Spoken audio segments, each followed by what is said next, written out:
चलिए इस क्लास के बाद आपसे स्पेशल बातचीत भी हो जाए।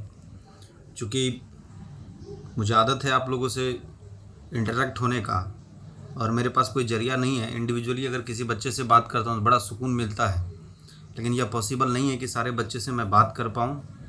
लेकिन जो कुछ भी पॉसिबिलिटी है इसमें एक समझ लिए कि इमेजिनेशन है कि आपसे एक इंटरेक्शन हो रहा है। देखिए, मैंने आपसे पिछले स्पेशल बातचीत में जो मैंने बात आपसे किया था, तो उस बात को आप गौर कर रहे हैं या नहीं कर रहे हैं मुझे पता नहीं, लेकिन आप सभी सेक्शन की तरफ आप भागिए नहीं, आप तैयारी कर रहे हैं।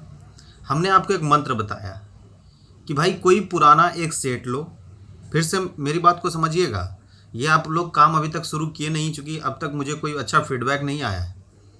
आप एक कोई पुराना सेट लो। निश्चित तौर पर उस पुराने सेट में जो करंट अफेयर्स होगा, उस करंट अफेयर्स से आपको कोई फ़ायदा होने नहीं जा रहा है। आप उसको छांट के बनाइए।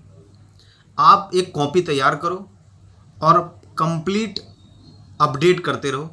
हर दिन 10-20 क्वेश्चन जितना हो पा रहा है, जो इंपॉर्टेंट क्वेश्चन दिख रहा है उसको आप राइट डाउन कीजिए।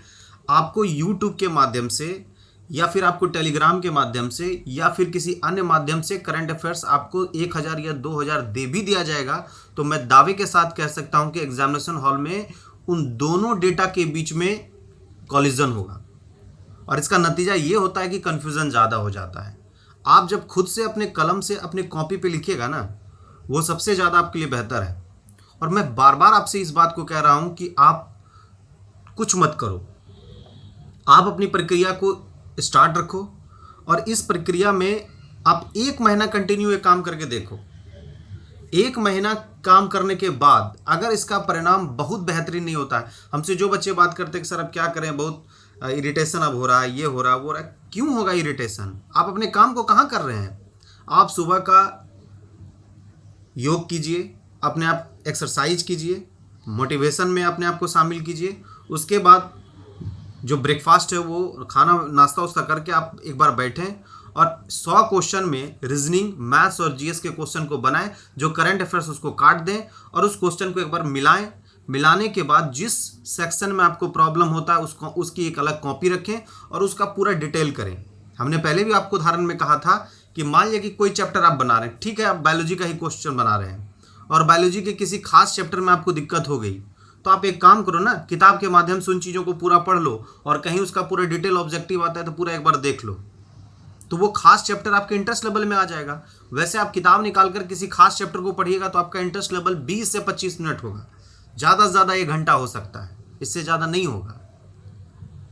तो जाहिर सी बात है, अभी मैंने तुरंत वीडियो डाला, तुरंत आपसे स्पेशल बातचीत करना, ये वहाँ मैं वीडियो जब डालता हूँ तो मुझे लगता है मैं अपने काम को कर रहा हूँ। यहाँ जब मैं स्पेशल बातचीत आपके सामने करता हूँ तो मुझे लगता है कि मैं आपको ये चीज़ आपके दिमाग में इन चीज़ों को बिठा रहा हूँ कि तुम अब इस कार्यों के प्रति अपने सिस्टम को, जो कार्य तुम्हें दिया गया उस काम को अपने अच्छे तरीके से प्रोसीड करने की कोशिश करो।